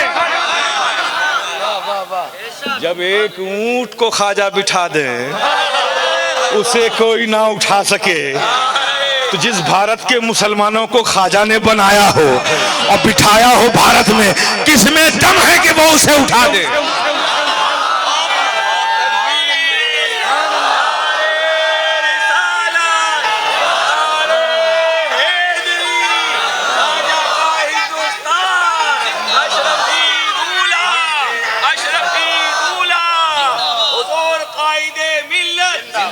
اے بھارت کے سنی مسلمانوں, ڈرنا نہیں, تم خواجہ کے بیسٹ پروڈکٹ ہو. بڑی محنت سے بنایا ہے خواجہ نے ہمیں, گھر چھوڑا تو بنایا ہے, وطن چھوڑا تو بنایا ہے, خیش و اقارب کو چھوڑا تو بنایا ہے, سفر کی صعوبتیں اٹھائی ہیں تو بنایا ہے, بھوکے پیاسے رہ کر سنجر سے بھارت کا سفر کیا ہے تو بنایا ہے, یہاں آ کے اجنبیت کے ماحول میں رہے تو بنایا ہے. بڑی محنت سے بنایا ہے. اور ضابطہ یہی ہے کہ آپ کوئی چیز محنت سے بناؤ, اسے کوئی توڑے گا تو توڑنے دو گے کیا؟ بولو نا. جتنی طاقت ہے روکو گے نا, جتنی طاقت ہے روکو گے نا. تو بھارت کے سنی مسلمانوں ہمیشہ دماغ میں رکھنا کہ خواجہ نے بنایا ہے اور بہت محنت سے بنایا ہے, خواجہ نے بٹھایا ہے بھارت میں. تم فکر مت کرو, جس نے تمہیں بنایا ہے اس کو تمہاری زیادہ فکر ہے. اسی لیے تو میں کہتا ہوں کہ بھارت کا سنی مسلمان بھارت ہی میں بنا ہے, بھارت ہی میں رہے گا. اور دو چیزیں بڑی امپورٹنٹ ہیں ہمارے لیے. پہلی چیز جو ہمارے بقا اور وجود کی ضمانت ہے وہ ہے بزرگوں کا, اولیاء کا فیضان. اور دوسری چیز بھارت کا سنویدھان، پہلا اولیاء کا فیضان اور دوسرا بھارت کا سنویدھان۔ فیضان تو ان کے اختیار میں ہے، سنویدھان تو ہم سب کا ہے، اس کو بچانا بھی ہے نا؟ تو کوئی فکر کرنے کی ضرورت نہیں ہے، کوئی غم کھانے کی ضرورت نہیں۔ جس کے مال ہو اس کو بہت فکر ہے، تمہاری بہت فکر ہے، پریشان مت ہو میرے پیارے۔ یہ میرے بھارت جو ہے عظیم بھارت ہے، اور یاد رکھو میرے پیارے سنی مسلمانوں، ہمیں فخر ہے تحدیث نعمت کے طور پہ، بطور فخر و مباحات ہم یہ کہتے ہیں کہ ہم لوگ بہت ہی خوش نصیب ہیں۔ کیوں؟ اس لیے کہ ہم بھارتی نواسی ہیں۔ یہ پراؤڈ، ہمیں اس بات کا فخر ہے کہ ہم بھارتی ہیں، بھارت کے ناگرک ہیں، ہم اس زمین پر رہتے ہیں۔ حضرات سنیے گا، کیوں؟ ہمارے لیے اس روئے زمین پر جو حرم کعبہ ہے، جو حرم نبوی ہے، اس کے بعد وہ سب سے افضل، اس سے زیادہ افضل ہماری نظروں میں کوئی زمین نہیں۔ اس کے بعد ہمیں اپنے وطن سے زیادہ محبت ہے۔ ہم کسی ملک سے محبت نہیں کرتے بھائی۔ سعودیہ ایک ملک ہے، اپنے ملک ہے، ٹھیک ہے، ہماری ساری محبت تو اس حرم مکہ سے ہے، ہماری ساری محبت کا تعلق تو حرم مدینہ سے ہے، اس خطے زمین سے ہے جو حرم میں آتی ہے، اس خطے زمین سے ہے جو حرم مکہ میں آتی ہے۔ باقی سے جائے، ہم سے کیا مطلب؟ اس کے بعد ہمیں محبت ہے تو اپنے وطن سے محبت ہے، بھارت سے محبت ہے۔ کیوں؟ کیوں؟ اس لیے میں کہوں گا کہ اس سے کبھی اختلاف نہ کرنا، بھارت کے ہمیشہ وفادار بن کے رہنا۔ بھارت کا سنویدھان کسی کی اجارہ داری نہیں ہے، بھارت کے 140 کروڑ بھارتیوں کا ایک امانت ہے۔ اس امانت کی ہمیں رکشا بھی کرنی ہے اور اسے ماننا بھی ہے، قانون کو ماننا بھی ہے، سنویدھان کو ماننا بھی ہے، ایکٹ کو ماننا بھی ہے، بھارت کو ماننا ہے، اور اس پہ ہمیں خوشی ہوتی ہے اور خوشی ہونی چاہیے۔ کیوں ہمیں بھارتی ہونے پر خوشی محسوس ہوتی ہے؟ کیوں؟ آؤ میں تمہیں بھی خوش کرتا ہوں۔ آپ نے سنا ہوگا علماء سے کہ اللہ نے حضرت آدم کا مجسمہ بنایا، عناصر اربع کا پیکر ایک تیار کیا، پھر اس میں روح ڈالی، کچھ دیر بعد روح پلٹ کر واپس آ گئی۔ کیوں واپس آ گئی؟ مولا بڑا اندھیرا ہے، کیسے رہوں؟ اچھا اندھیرا ہے تو وہ نور جو اپنے قرب خاص میں رکھا تھا اللہ نے، اس نور کو اٹھایا، پیشانی آدم پر رکھ دیا، پھر روح کو حکم دیا اب جا اندر۔ روح اندر گئی، اس نور کی روشن سے باطن روشن ہوا، روح کو قرار مل گیا، ٹھہر گئی، ہے نا؟ اب مجھے بتاؤ حضرت آدم کو کہاں اتارا اللہ نے؟ یہ بھارت تو ابھی بٹا ہے نا، اس وقت تو یہ بھارت مہادویپ تھا، ایک ہی زمین تھی، بر صغیر، اس میں شری لنکا بھی آتا تھا۔ تو حضرت آدم کہاں اترے؟ بھارت میں۔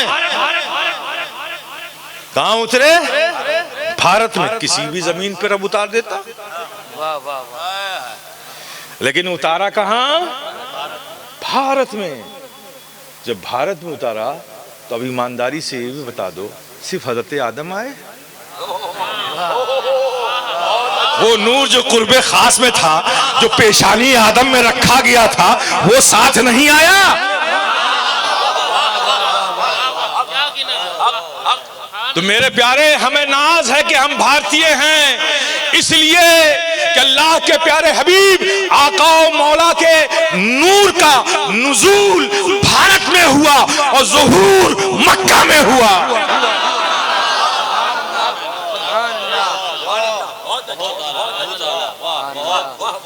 سبحان اللہ.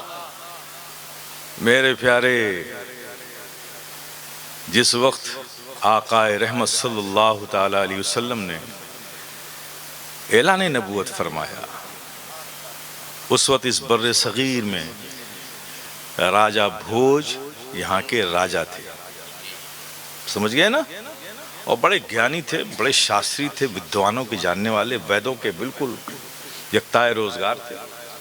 انہوں نے پڑھ رکھا تھا کہ جو آخری نبی آئے گا اسے ہر شے کا علم ہوگا، جو اس نے دیکھی ہو اسے تو جانتا ہی ہوگا، جو اس نے کبھی دیکھی نہ ہو اسے بھی جانتا ہو. تو راجہ بھوج کا عقیدہ بیان کر رہا ہوں، یہ اس سے بھی بدتر ہے.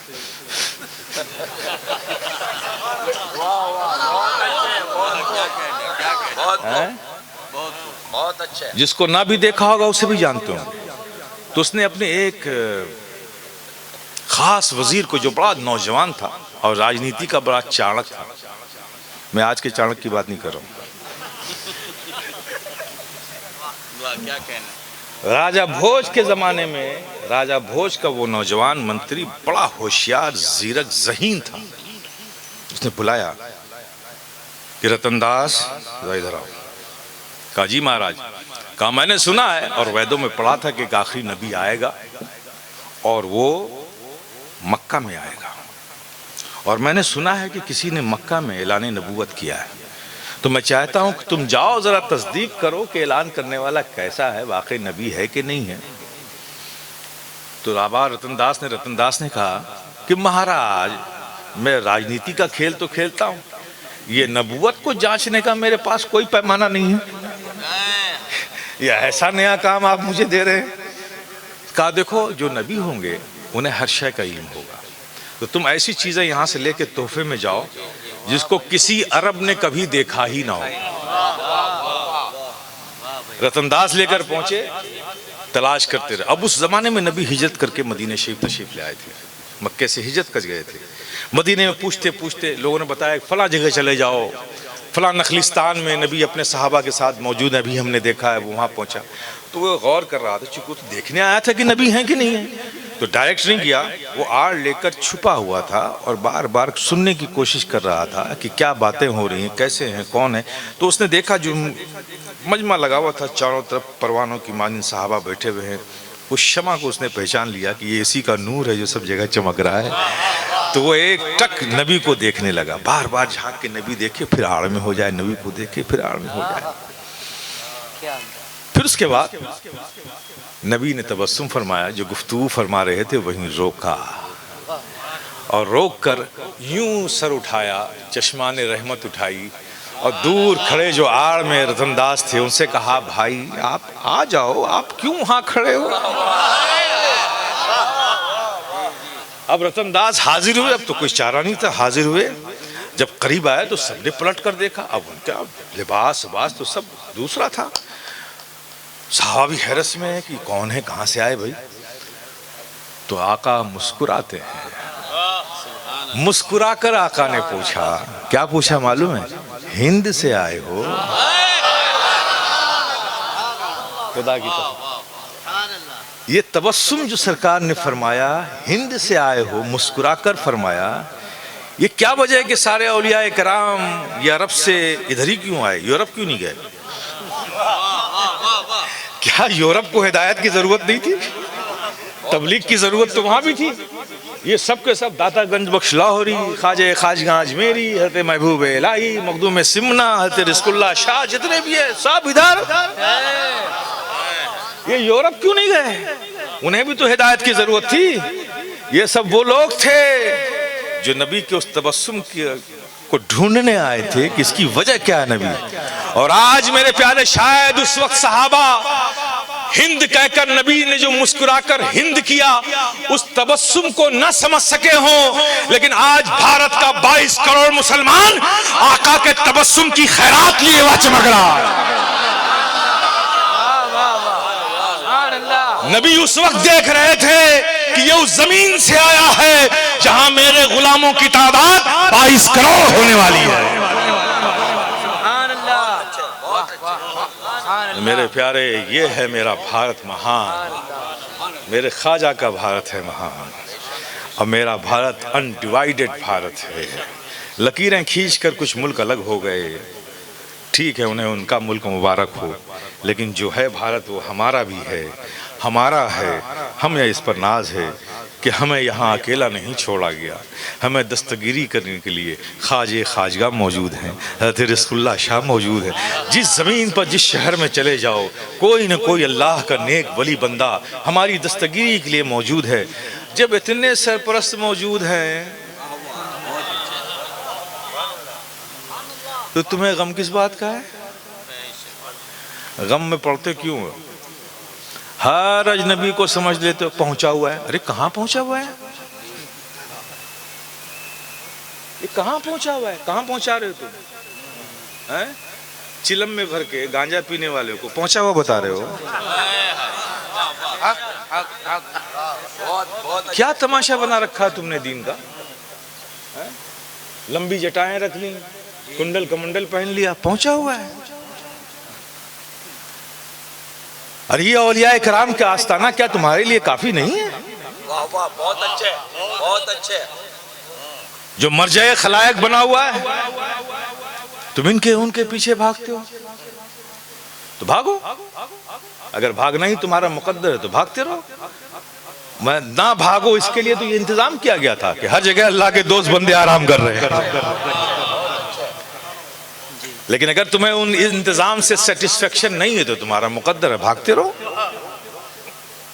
میرے پیارے، اپنے آپ کو، اپنی فکر کو صحیح کرو. یہ اولیاء کرام کا مقام بہت بڑا ہے. جب خواجہ نے ہمیں بنایا ہے، بھارت میں ہمیں بٹھایا ہے، ہم خواجہ کے ہیں، خواجہ ہمارے ہیں، تو میرے پیارے پھر طے کرو، پھر طے کرو. آج ابھی چھٹی شریف آ رہی ہے، طے کرو اور مجھے بتاؤ، اپنوں کو کوئی بھیک دیتا ہے کیا؟ واہ واہ، کیا کہنے، کیا کہنے. جب خواجہ ہمارے بنایا ہے انہوں نے ہمیں اور ہم خواجہ کے، تو اپنوں کو کوئی بھیک دیتا ہے؟ باپ اپنے بیٹے کو بھیک دیتا ہے؟ آپ بولو نا. باپ اپنے بیٹے کو تو انعام دیتا ہے، بھیک تو غیروں کو دی جاتی ہے. تو یہ بھکاریوں کی لسٹ میں آپ کیوں کھڑے ہو جاتے ہیں؟ یہ بھکاریوں کے صف میں آپ کیوں کھڑے ہو جاتے ہیں؟ باپ بیٹے کو بھیک دیتا ہے، بیٹا باپ کو بھیک دیتا ہے. یہ ہے آپ کے یہاں دستور؟ نہیں ہے نا. تو جب خواجہ کے ہم ہیں اور ہمارے ہیں خواجہ، بنایا ہمیں خواجہ نے ہے، تو خواجہ سے بھیک مانگیں گے ہم؟ نہیں، ہم تو نہیں مانگیں گے، ہم تو نہیں مانگیں گے. ہم تو انعام لیں گے، ہم تو انعام لیں گے. لیکن انعام لینے کے لیے بھی ضروری ہے. آپ کے دو بیٹے ہیں، ایک اسکول میں فیل ہو جائے، ایک پاس ہو جائے، بیٹا آپ کا ہے، انعام کسے دو گے؟ دونوں کو کیا ایک کو؟ چونکہ انعام تو خوش ہو کر دیا جاتا ہے نا. انعام تو خوش ہو. بے شک تم خواجہ سے انعام لو اور طے کر لو کہ خواجہ اب ہم بھیک نہیں لیں گے. بھیک تو غیروں کو دی جاتی ہے، ہم تو آپ کے اپنے ہیں، ہمیں انعام چاہیے. تو آواز آئے گی، دینے سے انکار کون کرتا ہے؟ انعام کے لائق تو بن جا. انعام تو خوش ہو کر دیا جاتا ہے، مجھے خوش تو کر. یہ کیسی خوشی دے رہا ہے مجھے کہ شاہ جہانی مسجد میں جماعت کھڑی ہے، نماز ہو رہی ہے، تو وہاں چھوڑ کر جماعت کو میرے پاس آ کر فریاد کر رہا ہے. کیسا نادان ہے کہ میری نظر ان نمازیوں کی طرف ہوگی کہ جو نماز چھوڑ کر میرے یہاں ہیں ان کی طرف ہوگی.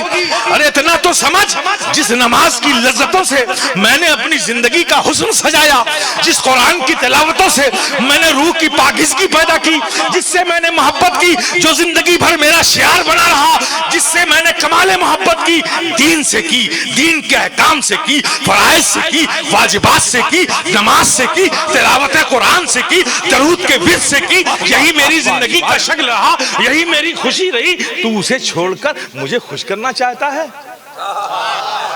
واہ واہ واہ واہ. ارے میری نظر اس وقت شاہجہانی مسجد میں کھڑے ہوئے میرے ان غلاموں پر ہے جو رب کی بارگاہ میں سر جھکا رہے ہیں. ارے یہاں کیوں آیا ہے؟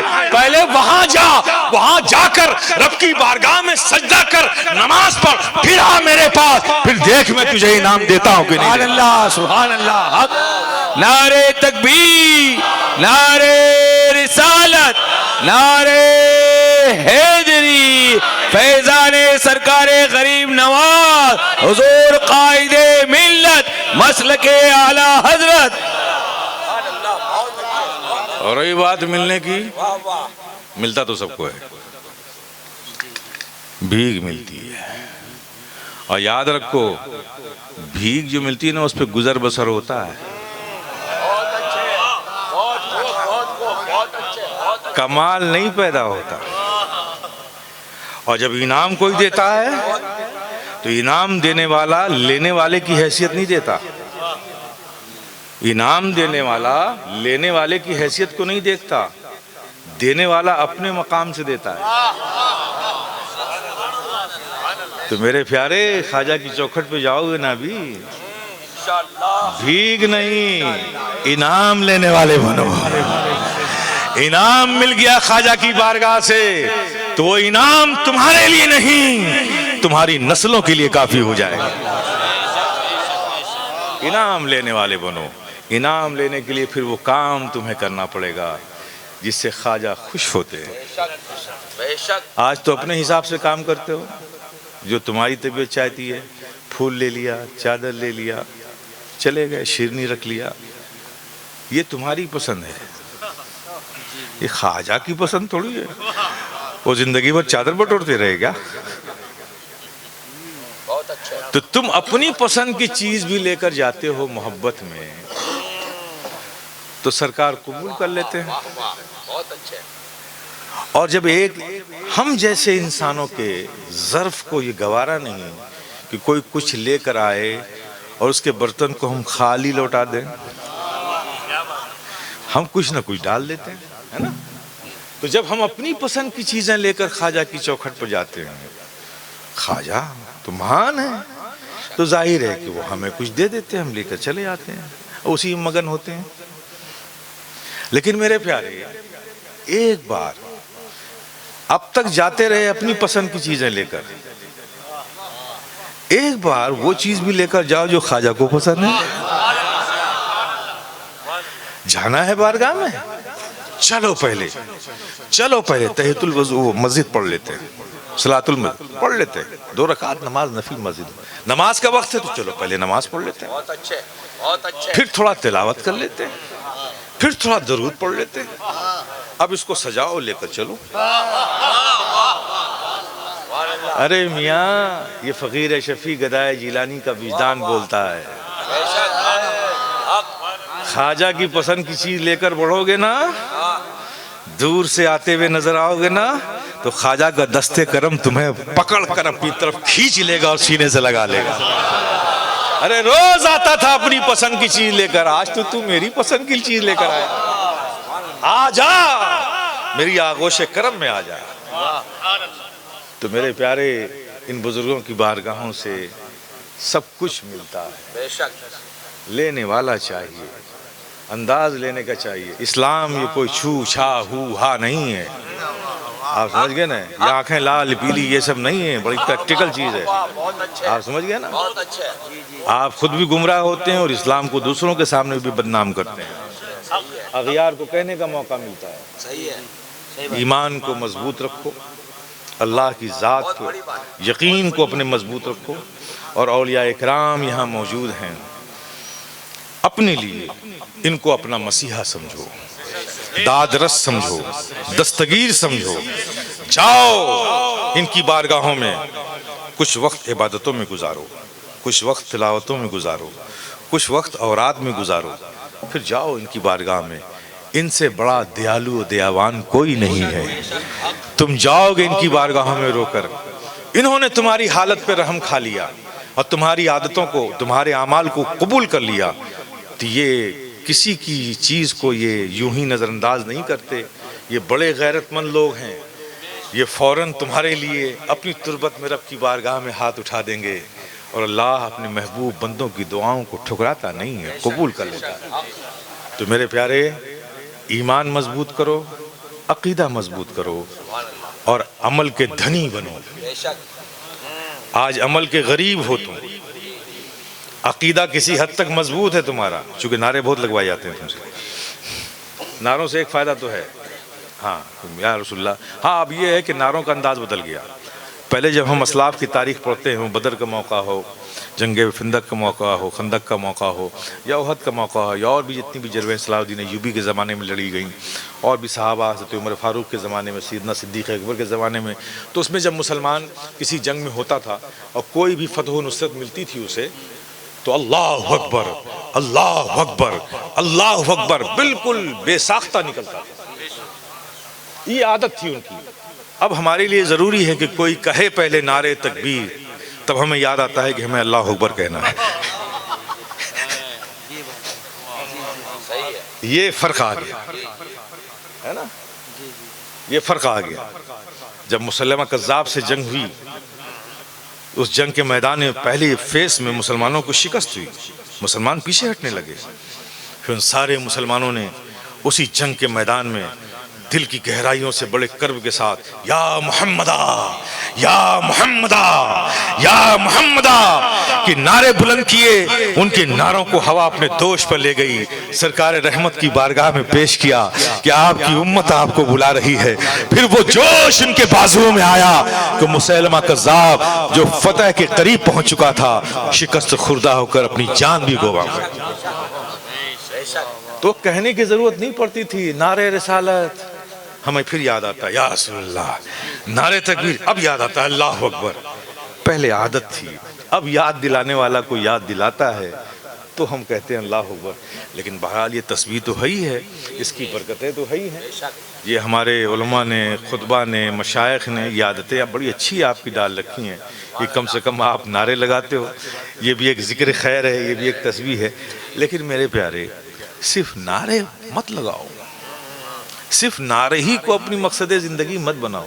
آج کا دور ہے نا، میں بڑے صاف لفظوں میں کہتا ہوں، رسمی اور اسمی قسم کے مسلمان بننے سے کام نہیں چلے گا۔ بہت اچھے ہیں۔ آج کا مسلمان کیا ہے؟ باپ ابوالکلام، بیٹا عبدالسلام، یہی ہے اسلام۔ نہ آگے کچھ معلوم ہے نہ پیچھے کچھ معلوم۔ قرآن آیا تمہارے لیے، نبی کا فرمان آیا، نبی آئے، اولیاء آئے، تمام لوگ آئے، کس کے لیے آئے؟ تمہارے لیے آئے۔ تم کو ہی فرصت نہیں کہ تم جانو کہ ہمارے قرآن میں ہمارے لیے کیا اللہ نے فرمایا۔ میرے پیارے، اتنی بے اعتنائی اچھی نہیں ہے، اتنی دوری اچھی نہیں ہے۔ دین کے قریب آؤ، سمجھنے کی کوشش کرو کہ ہمارا رب ہمیں کیسا مسلمان دیکھنا چاہتا ہے۔ سوچو کہ ہمارے آقا ہمیں کیسا مسلمان دیکھنا چاہتے ہیں۔ غور کرو کہ حضرت سیدنا صدیق عمر، عمر فاروق، عثمان غنی، مولا علی، حضرت طلحہ ابن زبیر، حضرت انس بن مالک، حضرت عبداللہ ابن مسعود، یہ تمام صحابہ عشرہ مبشرہ، اصحاب صفہ، خلفائے راشدین، جتنے بھی صحابہ کرام ہیں اجمعین، وہ سب ہمیں کیسا مسلمان دیکھنا چاہتے ہیں۔ میر میرا، پیر پیرا، محبوب سبحانی، غوث سمدانی، شہباز لامکانی، حضرت شیخ عبد القادر جیلانی ہمیں کیسا مسلمان دیکھنا چاہتے ہیں۔ خواجہ خواجگاں عطائے رسول غریب نواز، حضرت خواجہ معین الدین چشتی حسن سنجری اجمیری کیسا مسلمان دیکھنا چاہتے ہیں۔ غوث العالم محبوب یزدانی تارک السلطنت میر سید اشرف جہانگیر سمنانی ہمیں کیسا مسلمان دیکھنا چاہتے ہیں۔ شہنشاہ کوڑینار، بلکہ میں کہوں سوراس تو کم نہیں ہوگا، حضرت رزق اللہ شاہ، بڑے بڑے تاجور کے تاج جن کی چوکھٹ پہ خم ہو جاتے ہیں۔ آنکھوں کا نور جس کا غائب ہو گیا، وہ نور اس چوکھٹ سے ملتا۔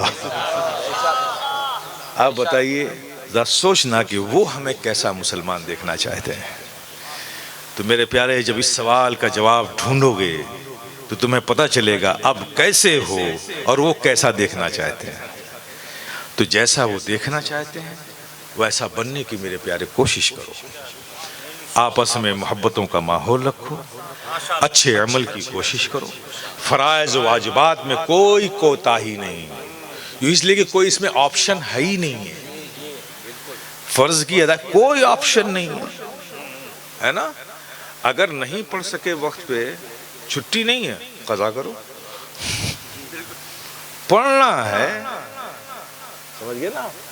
تو میرے پیارے کیوں چھوڑ رہے ہو جس کو کرنا ہی ہے؟ اور سب سے پہلے وہاں حشر میں نہیں پوچھا جائے کتنے نعرے لگائے تھے تم نے، سب سے پہلے نماز کے بارے میں پوچھا جائے گا. ہاں سمجھ رہے کہ نہیں سمجھ گئے؟ کچھ کام ایسا ہوتا ہے جسے کرنا ہی پڑتا ہے. فرض ایک ایسی چیز ہے جسے ہر حال میں کرنا ہے، ٹھیک ہے نا؟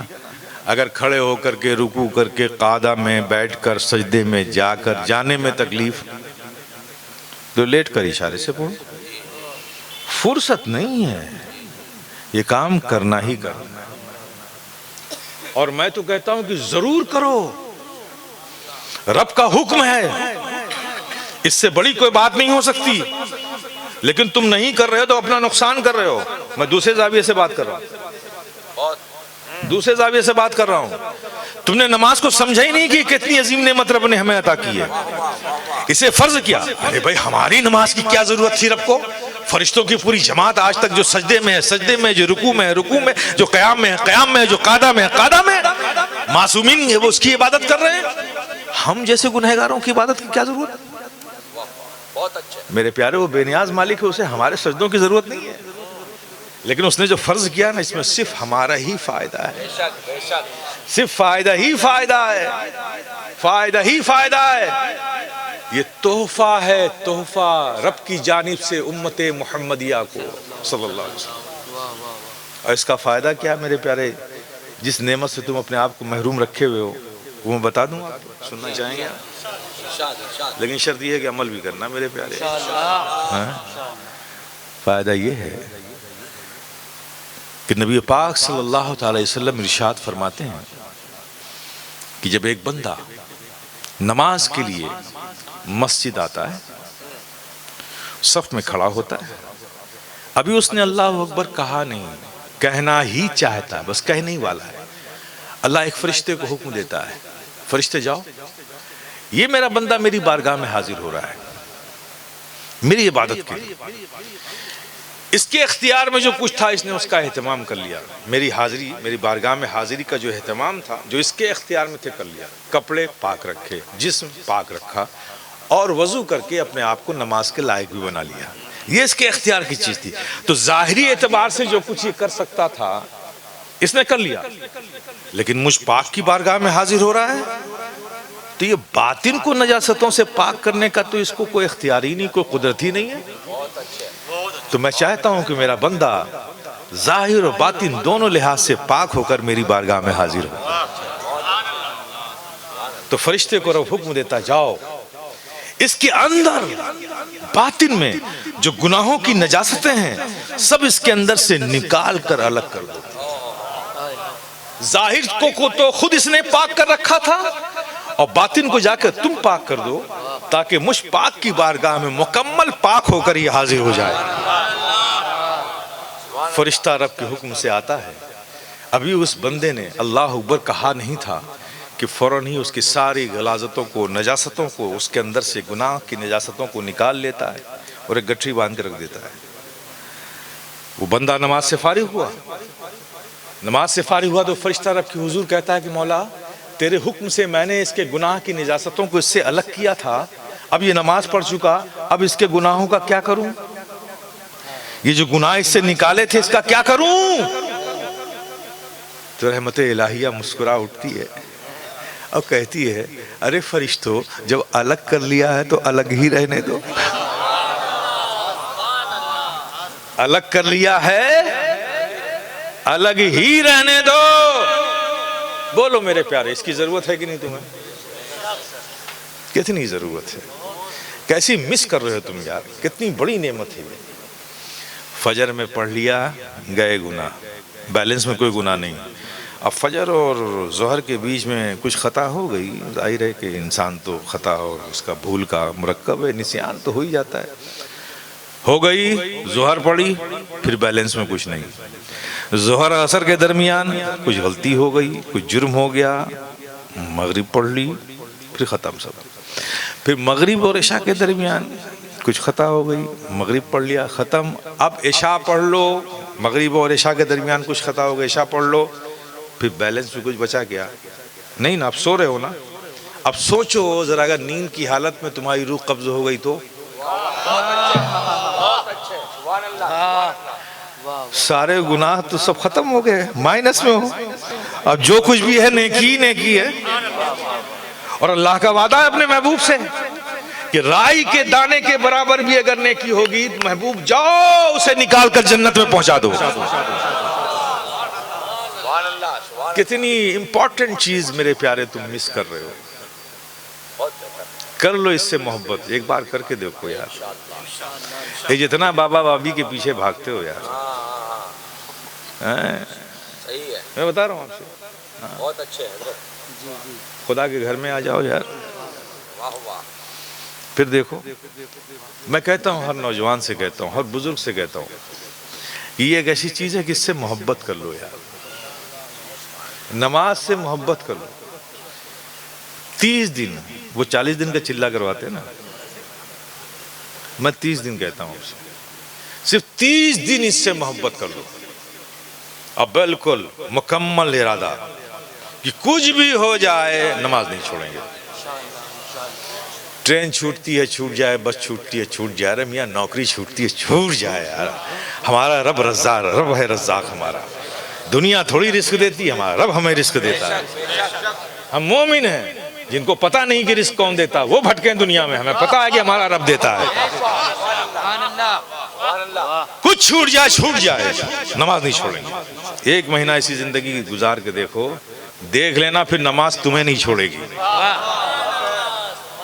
عشاء پڑھ کے نہیں سو گے، رات بھر بے چین ہو گے، جب تک پڑھ نہیں لو گے گہری نیند نہیں آئے گی.